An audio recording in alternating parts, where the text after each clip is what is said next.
Hello दोस्तों, नमस्कार। स्वागत है आप सभी का मोटिवेशन स्टडी के ऑफिशियल यूट्यूब चैनल में। और देखिएगा, आपका एनिमल हस्बेंड्री डिप्लोमा यानी आपका डाहेट मध्य प्रदेश डाहेट जो डिप्लोमा है आपका एनिमल हस्बेंड्री से संबंधित, उसके लिए जो ऑनलाइन काउंसलिंग की जो प्रक्रिया है, मैंने जैसा आपको विदित है पहले बताया था कि जो भी आपका अपडेट्स होगी आपका एनिमल हस्बेंड्री या डाइट से रिलेटेड, तो वो आपको मैं देता रहूँगा। और आगे भी आपका चैनल को सब्सक्राइब जरूर कर लीजिएगा। सभी जो भी कैंडिडेट्स हैं आपका 3700 जो कैंडिडेट्स है सभी सब्सक्राइब कर लीजिएगा, ताकि अपडेट्स आपको देखिए कॉलेज अलॉट होने तक की जो प्रोसेस है वो आपका जो पूरी प्रोसेस है मैं खुद आपको व्यक्तिगत तौर पर दूंगा। तो सब्सक्राइब जरूर करिएगा।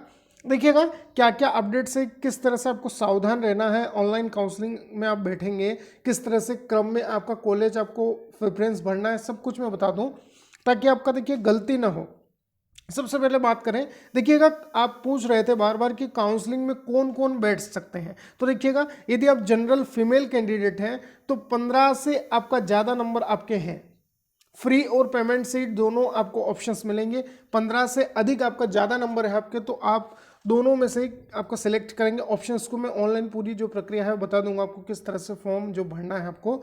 तो यह जो है 15 नंबर से आपका ज़्यादा है और फीमेल कैंडिडेट हैं आप और जनरल में आती हैं, तो 15 से अधिक वाले काउंसलिंग में बैठेंगे। फिर यूआर जो आपका अनारक्षित, जो जनरल के बाकी जो कैंडिडेट्स हैं, बॉयज़ है, अदर कैटेगरी के भी आपका जनरल में बिलोंग किए हैं, तो 28 से अधिक नंबर यदि हैं आपके बन रहे हैं, 28 से ज़्यादा, तो आप बैठ सकते हैं काउंसलिंग में। आया समझ में। फिर देखिएगा, जो EWS वाले कैंडिडेट हैं उनके लिए भी सेम ही है, 28+ यदि है आपके मार्क्स। और EWS का सर्टिफिकेट देखिएगा आवश्यक है आपके लिए। EWS से आप ऑप्शन क्लिक करेंगे तो EWS का फिजिकल जो आपका सर्टिफिकेट है वो आपका वैलिड सर्टिफिकेट होना चाहिए, ये ध्यान रखिएगा। OBC वाले 28+ ही 20 मार्क्स से फीमेल कैंडिडेट के लिए। OBC फीमेल 20 नंबर या इससे अधिक है तो बैठ सकती हैं महिलाएं, OBC फीमेल। फिर OBC के जो बाकी रेस्ट जो बचे हैं बॉयज़, वो आपका 28 से ज़्यादा नंबर वाले हैं। OBC मेल देखिएगा, OBC X कैटेगरी जो है 28 या अधिक मार्क्स हैं, तो वो आपका अलॉटमेंट के लिए ऑनलाइन काउंसलिंग में बैठेंगे, ध्यान रखिएगा। फिर अनुसूचित जाति श्रेणी की जो समस्त महिलाएं हैं, SC फीमेल कैंडिडेट 10 नंबर है या 10 से ज़्यादा है, बैठेंगी काउंसलिंग में। फिर SC के समस्त जो रेस्ट कैंडिडेट बचते हैं वह आपका 15 नंबर है तो बैठेंगे काउंसलिंग में। यह आपका बॉयज़ की बात की गई है।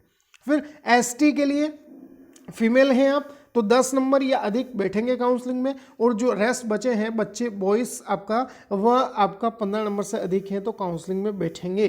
ध्यान रखिएगा। ये पूरा जो है अपने फ्रेंड्स को भी सजेस्ट करिएगा जिनके आपका नंबर बन रहे थे और पूछ रहे थे कि डाउट है उनको, तो ये पूरा आपका सारणी है, इसका स्क्रीनशॉट ले लीजिएगा और काउंसलिंग में जरूर बैठिएगा। देखिएगा, अगर आपके इतने नंबर के आसपास भी बन रहे हैं या इनसे अधिक नंबर बन रहे हैं तो चलिएगा। देखिएगा, पहली जो काउंसलिंग होगी आपका वह 8 जनवरी से 13 जनवरी रात को 12 बजे तक ऑनलाइन चलेगी। इसका आमंत्रण पत्र जो ऑनलाइन उपलब्ध होंगे वो 15 तारीख को आपको मिल जाएगा। जो कॉलेज आप प्रेफरेंस के हिसाब से लगाएंगे वह आपको मिल जाएगा 15 तारीख को। यह वेबसाइट पर अवेलेबल हो जाएगा कि ये कॉलेज आपको मिला है। फिर क्या करना है, 18 से 20 तारीख तक यदि छुट्टी है उसको छोड़ना है। छुट्टी नहीं होगी वैसे तो 18-20 के बीच में, सुबह 11 बजे से आपको शाम को 4 बजे तक कॉलेज में उपलब्ध रहना होगा। जो भी आपके फिजिकल डॉक्यूमेंट हैं वो वेरीफाई होंगे और अपग्रेड होगा डॉक्यूमेंट। 18 से 20 उसी टाइम पर मिलेगा सीट और उसी टाइम पर आपका वहाँ पर अपग्रेडेशन आपका हो जाएगा। आज समझ में। फिर भी यदि देखिए कुछ सीटें नहीं भर पाई तो उनके लिए 22 तारीख को और विशेष आपका जानकारी आपको उपलब्ध हो जाएगी। सेकंड काउंसलिंग चलेगी आपका 23 से 25 जनवरी तक। इसका जो ऑनलाइन आवंटन होगा वह 27 जनवरी को होगा। 29 से 30 के बीच आपको कॉलेज में जाना होगा, जो भी आपका कॉलेज अलॉट होता है। फिर तीसरा और जो थर्ड चरण होगा, थर्ड काउंसलिंग जो है ये आपका 2 फरवरी से 4 फरवरी तक होगी। आज समझ में, 2 से 4 फरवरी तक चलेगी। 5 को इसका ऑनलाइन जो आपका आवंटन होंगे, कॉलेज अलॉट होगा कॉलेज, वो आपको मिल जाएगा। और 8 और 9 तारीख को आपको कॉलेज में प्रेजेंट रहना है। तीसरी काउंसलिंग, यह काउंसलिंग देखिएगा आपका ऑफलाइन होगी, ध्यान रखिएगा। ये भी आया समझ में, बहुत इंपॉर्टेंट है ये अपडेट। देखिएगा ये पहली, दूसरी और तीसरी, पहली काउंसलिंग तो होना ही है। अब देखिए द्वितीय और तृतीय मतलब तीसरी काउंसलिंग सीट यदि खाली रहती है तो आपका काउंसलिंग होगी या निश्चित तौर पर होगी। 3 काउंसलिंग होती है इसमें। चलिएगा, पहली काउंसलिंग और दूसरी काउंसलिंग वाले ध्यान रखिएगा, विशेष तौर पर आपको कॉलेज कब जाना है, 18 से 20 जनवरी, 15 को आपको मिल जाएगा कॉलेज कौन सा आपका मिला है आपको। तो डेट आपका निश्चित तौर पर लिखकर इसको नोट कर लीजिएगा या स्क्रीनशॉट लीजिए और इसको लिखिए, नोट करके रखना है। डॉक्यूमेंट की बात कर लेते हैं। देखिएगा जो वेबसाइट है जहां पर आपको जो समस्त जानकारियां मिलेंगी और कहां से आपको काउंसलिंग में बैठना है, तो यह आपका साइट है, इनको नोट कर लीजिएगा, www.ndvsu.org। और दूसरी जो है crisponlineservices.com। यहाँ से आपको देखिएगा जो भी पेमेंट सीट वाले हैं और जो आपका आवश्यक रूप से जो रजिस्ट्रेशन करवाने वाले हैं, पेमेंट सीट का विकल्प वो ले सकते हैं। किस प्रकार से कि उनको जो काउंसलिंग की जो प्रक्रिया है, ऊपर जो आपका श्रेणीवार जो न्यूनतम कट ऑफ मार्क्स अभी जो अपनों ने डिस्कस किया है, उसके हिसाब से आप लगा सकते हैं आपका यहाँ की आपको पेमेंट सीट मिलेगी या फ्री सीट मिलेगी। इस तरह से आप इसको पूरा देख सकते हैं। अब देखिएगा EWS वालों के लिए देखिए मैं बता दूं, ऑनलाइन पंजीयन करते समय अनिवार्य रूप से वर्ग चिन्हित करना है कि EWS में मैं आता हूं और मेरे पास ये आपका सर्टिफिकेट है। यदि आप देखिएगा ऑफलाइन जो आपका वेरिफिकेशन होंगे कॉलेज लेवल पर और EWS का सर्टिफिकेट आप उपलब्ध नहीं करवा पाए तो आपका जो प्रवेश है, जो एडमिशन है वो रद्द कर दिया जाएगा। तो EWS वाले जितने भी कैंडिडेट हैं वो आपका जो सर्टिफिकेट है एक बार चेक कर ले। EWS का सर्टिफिकेट जब भी बना है उसकी वैलिडिटी चेक कर ले, वो आपका होना आवश्यक है आपके पास में। ये ध्यान रखिएगा, बहुत इंपॉर्टेंट है, ध्यान रखिएगा। चलेगा, देखिएगा अभ्यर्थी द्वारा किसी भी चरण में एक बार पंजीयन करने के पश्चात अगले चरण में पंजीयन की आवश्यकता नहीं होगी, मतलब वही आपका चल सकता है। अब बात करते हैं, देखिएगा देखिए यहाँ दिया है कि ऑनलाइन काउंसलिंग के द्वारा आवंटित सीट, मतलब आपको सीट मिल गई है, कॉलेज में मिल गया है, आपने अब जो है आपका शुल्क है, फीस आपने जमा कर दी है, उसके बाद आप अगली काउंसलिंग में नहीं बैठ पाएंगे। मतलब अब एक बार अपग्रेडेशन हुआ आपका कॉलेज लेवल पर, आप दूसरी काउंसलिंग के लिए पात्र नहीं होंगे। मतलब आपने फिक्स्ड है कि जैसे मुझे महू कॉलेज मिला है तो मैंने फीस जमा करवा दी महू में, अब मैं अगली काउंसलिंग में नहीं बैठ पाऊंगा। ये ध्यान रखिएगा। इस तरह से जो है आपको पूरी सावधानी पूर्वक, जो भी आपका डिस्ट्रिक्ट है, आपका जो कॉलेज है पास में पड़ता है, उस तरह से आप प्रेफरेंस भरिएगा। निश्चित और सावधानी पूर्वक आपको अपने माता पिता, जो भी आपका फैमिली मेम्बर, सबसे डिस्कस कर इस चीज़ को आपको प्रेफरेंस में जमाना है कि किस तरह से आपको कॉलेज लेना है। आया समझ में इतना? देखिएगा अब जो कॉलेज मिलने वाले हैं, देखिएगा आपका ओरिजिनल डॉक्यूमेंट के साथ इन कॉलेज में आपको उपस्थित होना है। तो कॉलेज कहाँ कहाँ है?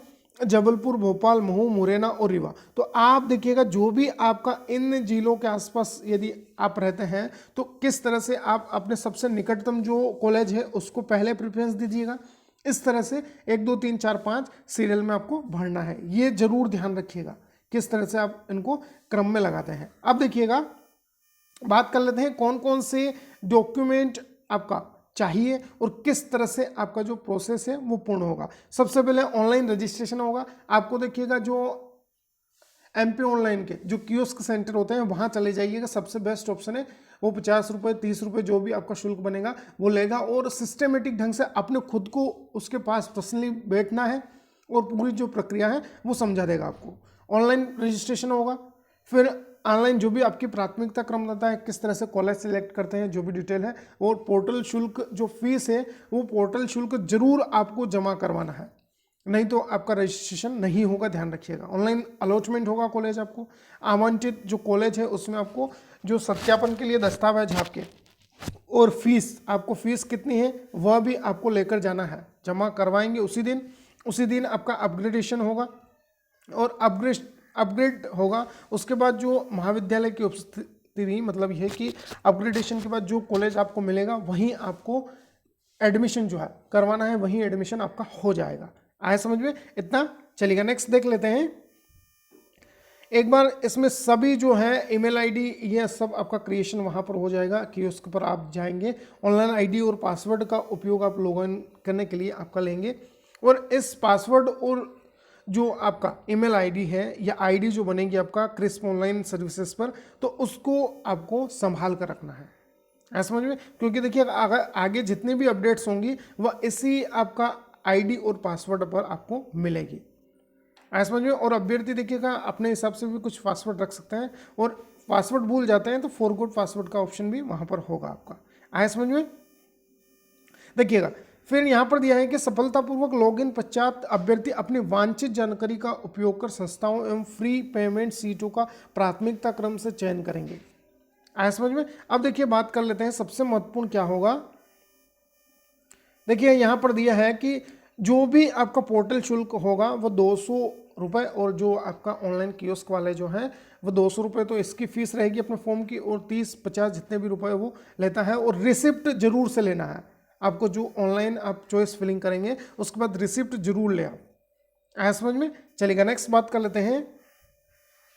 अब डॉक्यूमेंट मैंने पहले भी बता दिए थे आपको, जो आपका रिजल्ट आया है डाइट 2020 का उसको ले जाना है। 10वीं और 12वीं की मार्कशीट आपके पास अनिवार्य रूप से होनी चाहिए। कैरेक्टर सर्टिफिकेट, यदि आप कॉलेज में पढ़ रहे हैं तो कॉलेज से मिल जाएगा, स्कूल में पढ़े हुए हैं 12th पास किया है तो वहाँ से आपको मिल जाएगा। टीसी आपके पास होनी चाहिए। माइग्रेशन सर्टिफिकेट आपके पास होना चाहिए, किसी आपका विद्यालय महाविद्यालय कॉलेज में पढ़ते हैं तो यूनिवर्सिटी का, विश्वविद्यालय का माइग्रेशन सर्टिफिकेट लगेगा, ध्यान रखिएगा। तो कॉलेज में एक बार जरूर से आप संपर्क कर ले इसके लिए। 4 या 10 या 8 फोटो होने चाहिए कम से कम, 4 तो लिख रखे हैं तो 10 फोटो आपके पास होने चाहिए रंगीन। अब बात करते हैं ईडब्ल्यूएस वालों को, ईडब्ल्यूएस का सर्टिफिकेट, ओबीसी एससी एसटी को जाति का प्रमाण पत्र होना चाहिए। ऐसा समझ में। मूल निवासी का प्रमाण पत्र होना चाहिए आपके पास। 12वीं के बाद गैप सर्टिफिकेट यदि है किसी का तो गैप सर्टिफिकेट भी अनिवार्य रूप से ले जाना है।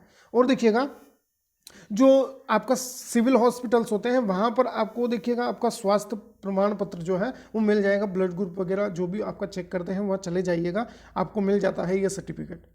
ऐसा समझ में। तो ये भी आपको आवश्यक रूप से ले जाना है। आय प्रमाण पत्र माता पिता का होगा तो चलेगा बिल्कुल, जो आपका इनकम सर्टिफिकेट है वो, और जो आपका सर्टिफिकेट के लिए वो ऑनलाइन जो आपका फॉर्म फिल करेंगे अभी 8 तारीख से आप चॉइस फिलिंग के, उसको भी आपका प्रिंट आउट ले जाना है। आधार कार्ड ज़रूर से ले जाइए। आधार कार्ड, जो आपका राशन कार्ड है वो भी ले जाइएगा, मांगते नहीं है फिर भी आपको रखना है साथ में सेफ्टी के लिए। फिर समग्र आईडी वगैरह भी ले जाइएगा, फोटोकॉपी करवा लीजिएगा उसकी। तो ये क्या है कि देखिए कभी हो सकता है कि मांग मिले, तो ऐसा नहीं कि फिर अपन वहाँ से रिटर्न आपको घर आना पड़े। तो सेफ्टी के लिए ज़रूर सभी जो है आपके डॉक्यूमेंट सभी ले जाना है आपको। तो 5-5 यहाँ पर देखिए 2 सेट की बोला है इन्होंने, तो आप क्या करिएगा 5-5 सेट सभी डॉक्यूमेंट्स के बनवा कर अपने फोटोकॉपी अपने पास सुरक्षित रख लेना है। और एक बार जरूर से सभी डॉक्यूमेंट चेक करिएगा सावधानीपूर्वक। ऑनलाइन पर भी आप जाएंगे तो इसको काउंसलिंग के लिए, जो आपका ऑनलाइन अलॉटमेंट के लिए फॉर्म फिल करेंगे तो वहाँ भी सभी डॉक्यूमेंट अपने को संभाल के रखना है, संभाल के वापस उनको घर लाना है। चलिएगा ये अपडेट थी। अच्छा लगे तो लाइक शेयर कमेंट और चैनल को सब्सक्राइब जरूर करिएगा। Thank you for watching.